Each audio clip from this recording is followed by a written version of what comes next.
Greetings, ladies and gentlemen. Hello, and welcome back to the middle of the order.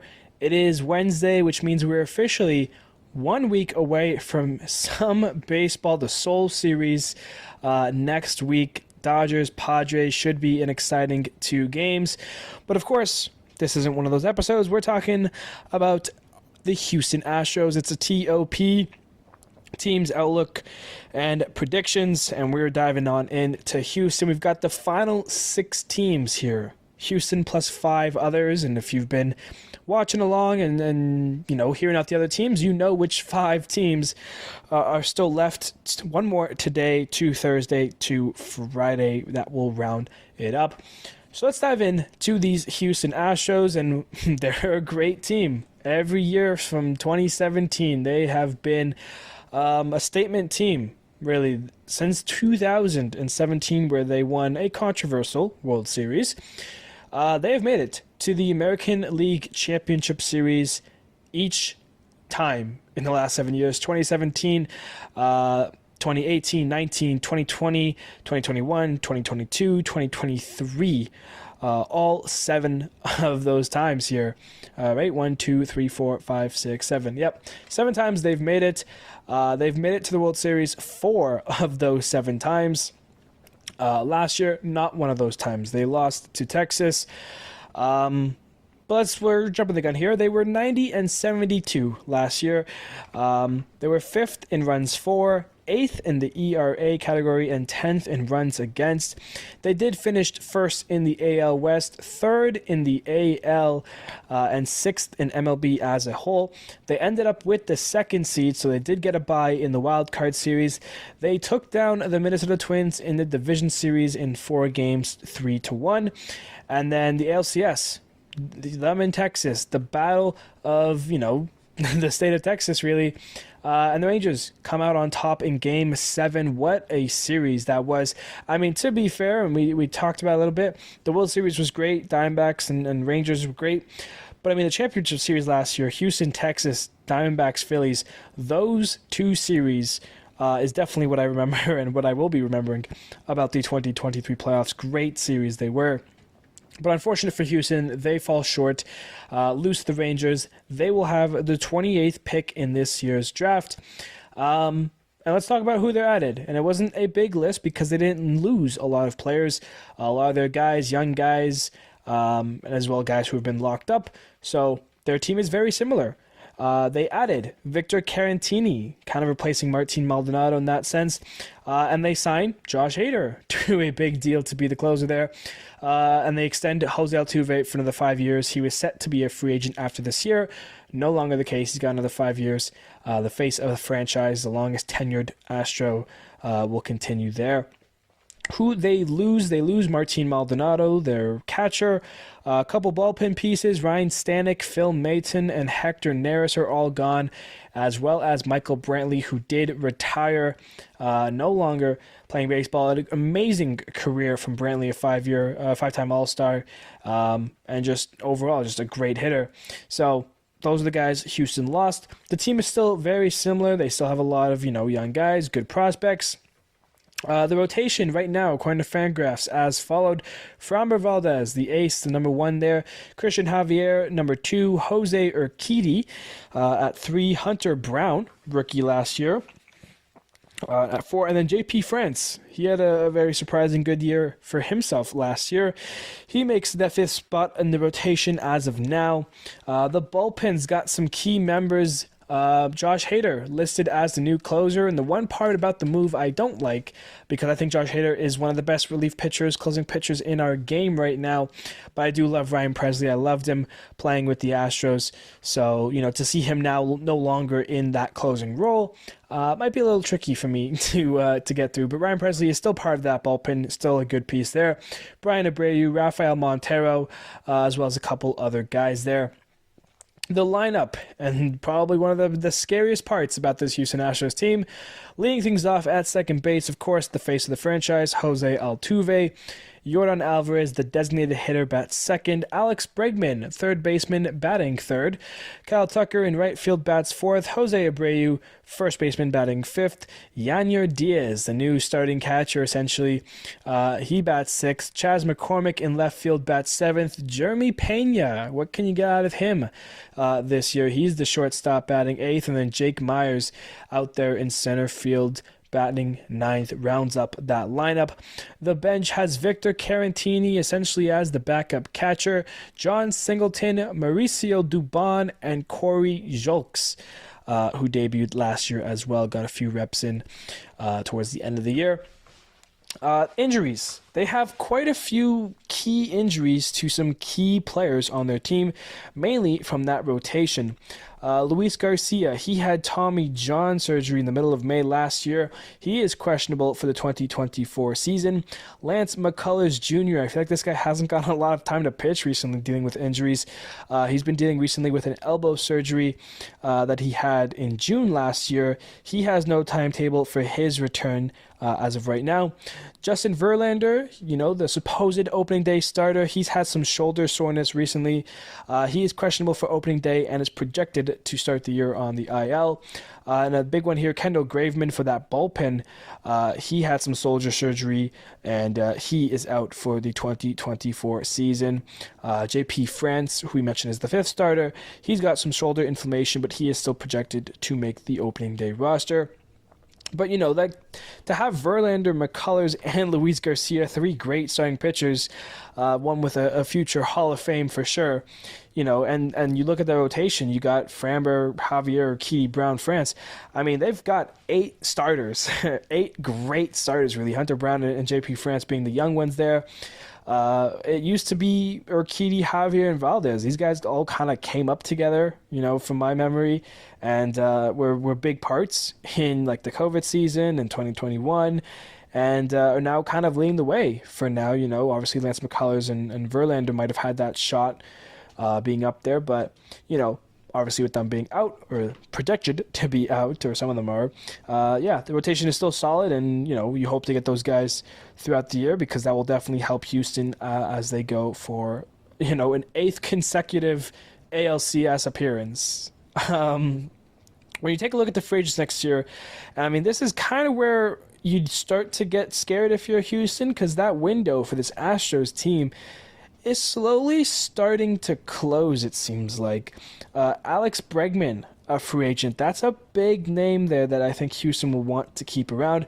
Houston is very close to that luxury tax, though, so I don't know if they're going to be big spenders and go over, or if they're going to try to reduce some payroll and, bring up prospects. Kendall Graveman, who we're saying is out for the season, he is also listed as a free agent at the end of this year.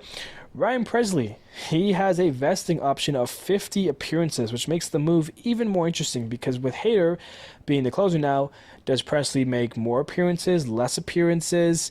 But he will get paid $14 million if he makes those 50 appearances this year. And if not, he would be a free agent. And then Justin Verlander, he has a player option for $35 million, which I'd be surprised if he turns down at this point. I could see that being his last season as the soon-to-be 43-year-old. You say, hey, I'm taking my option, and this is also my last year. You have a little tour. So Verlander definitely a key pitcher, key player, and a future Hall of Famer for sure. So he's got that player option. It would be weird for him to just kind of come out, season on the IL. When he comes back, he's like, yeah, I'm going to retire for this year. I'm going to decline my player option. And all of a sudden it's like, oh, this could be last year of Verlander when you think about it. Any time guys are up there, 38, 39, it's like, yeah, every season that their contract's supposed to end, and especially as impactful as a player and as to the game as Verlander, it's gonna be sad to see him walk away either this year, possibly next year, who knows really, right? Let's dive on in and start talking about these Astros, and I want to go to the top of that lineup and kind of just roll down the lineup. Leading things off, Jose Altuve, the face of that franchise, an MVP winner, an 8-time All-Star, a 6-time Silver Slugger, 3 times batting title. He is just a great ball player. For the longest time, the best second baseman in the game, and maybe you could still make that argument. Obviously not the numbers he once put up, and definitely, dealing with injury. And as he gets older and older, he's going to be 34 this year. Last year was an injured-filled year. I think he started the year on the IL from the World Baseball Classic.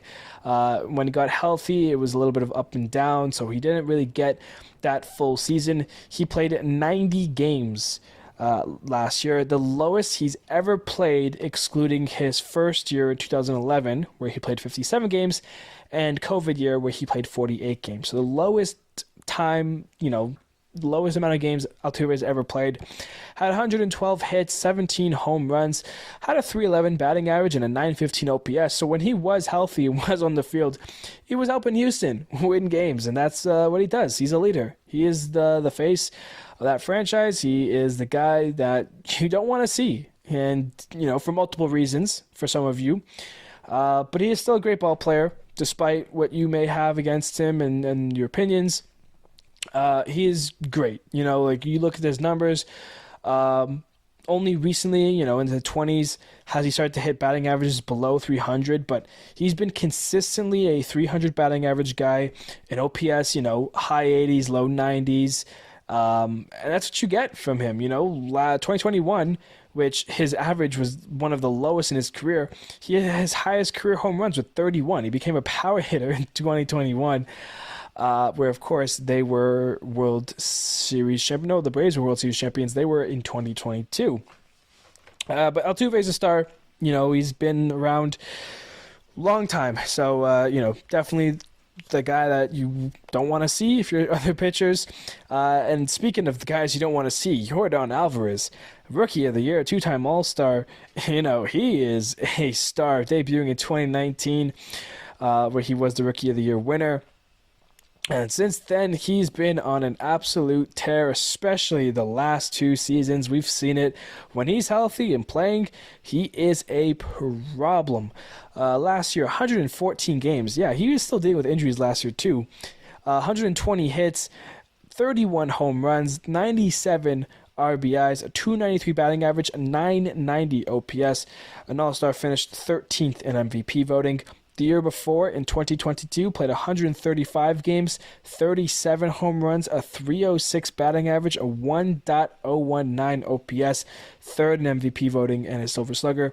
Not only is he a power bat and crushes the ball, but he hits for average too. He's just a pure hitter. Don't expect this guy to run fast. Don't expect him to field the ball much, but he will crush the baseball. He finds the gaps. He hits it over the wall. Probably the scariest, batter to face in baseball right now. You throw him up there with Judge, Trout, and Ohtani, really, for hitters you don't want to face ever. He'll get you, whether you throw right-handed or left-handed, whether it's a fastball, a curveball. He's had some big home runs in the playoffs, big home runs in general. The 2 that come to mind, Robbie Ray in 2022 and Jose Alvarado that same year. He was the ALCS MVP. I don't know why I struggled to say those 4 letters. But he is a scary at-bat. When we talked about the Astros, they had their World Series run in 2017, and the guys they had there, George Springer, Bregman, Altuve, Correa, that was the 4. That was the 4 guys for Houston. These days, Altuve and Bregman are still around. Springer's gone, Correa's gone. They've replaced them with Yordan Alvarez and Kyle Tucker.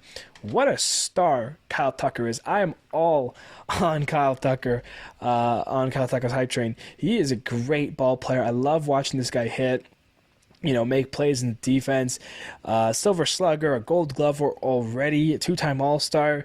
And he hasn't been in the league since 2021. He had a couple appearances in 18-19. Well, I guess in 2020 was kind of his first full year, 58 games out of 60. That's a full season. But yeah, 2022, 2023, an all-star. He's 27 years old. Last year, 157 games. He was healthy. He was playing 163 hits, 29 home runs. Led the league in RBIs at 112, 284 batting average, and 886 OPS. Fifth in MVP voting. And that was his Silver Slugger year as well. He won this Gold Glove in 2022, where he finished 15th in MVP voting and was still an all-star. He is great, probably one of my top 5 outfielders right now to watch. I love Kyle Tucker. He is a star. He is going to have another great year. And obviously there's a lot of great players in baseball, but I mean, Kyle Tucker could be an MVP winner one day. The way he plays, the way he goes about his game, he's a great defender, great hitter, and he's not always trying to be the hero. He'll know the moment. If the team needs a base hit, he'll go for that base hit. Very selfless player. He's definitely, part of Houston's future, I would say. And, by saying part of his future, I mean, he's a free agent in 2026. They got to go pay this guy because he needs to be around. He could be, kind of pair him up with Alvarez and Altuve for some of those faces of the franchise. And, of course, one guy who is a free agent after this year and part of that, that four-headed dragon at the top of the lineup, Alex Bregman. He's been around since 2016. He's had some great numbers. He's had some rocky numbers. There was a point in 2021 we were like, well, who is Alex Bregman? 2022 we kind of brought that back, and then last year was another solid year for the soon-to-be 30-year-old already. 161 games, all but one game played, 163 hits, so basically a hit a game, 25 home runs, 98 ribbies, a 262 batting average, and 804 OPS. Third base is a very heavy position. A lot of amazing third basemen in the game of baseball right now. And for a point, Alex Bregman was probably top 5. He was in the mix for one of the best third basemen in the league. I would still say that's still the case, but obviously not as it once was. Of course, 29th best year, 41 home runs, 119 walks, a 1.015 OPS. Finished second in MVP voting and was a Silver Slugger and All-Star. He hasn't been an All-Star since 2019, so the early 20s here have been a little bit harder on Bregman. A lot of great players in the game. But this being a contract year for him, I think he's going to really have a shining moment, or a shining season, if you will, kind of bringing back that 2019 form. I would be surprised for Bregman to have, his best year of his career right now, entering free agency. You're an elite third baseman. You're going to get a bag. So make that value as high as you can, a 35-plus home run season, possibly a 9-plus OPS, 900-plus OPS, get close to 300 on the batting average. If he does that stuff, he's going to get a lot of money, whether it be from Houston or from another team. But Bregman is definitely going to be a player to watch in 2024. But enough gazing about that bullpen and that lineup. Let's talk about a couple of the guys in the rotation, specifically here, Framber Valdez and Justin Verlander. Of course, Verlander expected to miss part of the, start of the season. He's been around since 2005 when he debuted with Detroit. And, last year was with the Mets, traded to Houston. 13-8, a 3.22 ERA. Guess what? He still does it. 2021, he had Tommy John surgery. 2022, a 1.75 ERA in 28 starts. He was a Cy Young winner at the age of 39. You cannot count Verlander out. You can't count the Astros out. Framber Valdez, he's kind of been, looking like the next future starting pitcher, like number one for Houston. The only really slump that he's had was last year in the playoffs. He was pretty poor in the playoffs. If he was right, Houston might have won their third World Series in the last 7 years. But he just didn't have it. It looked tough.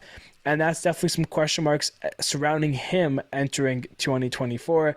And, if he is listed as the opening day starter, there's nothing I'm sure he would want more than to start the year off, with a 6-inning strong, 2-hit, 10 strikeout performance. And I mean, that's going to be a key for him, is kind of proving those doubters wrong and just showing up for the start of the 2024 season, because there's a lot of great starting pitchers on Houston's team, a lot of great players in general. Houston's a good team. They're, you can't doubt them. You can't expect them right now. 7 straight years in the ALCS. If you don't think they're going to make the ALCS this year, you're wrong.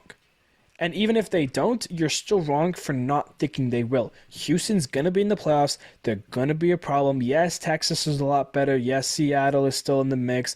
They have more competition these days than they did in their, start of their dynasty era, if you will. But Houston is still going to be a great team. Overall, they're just good. The FanDuel over-under has them at 93.5. And yes, that is a high number.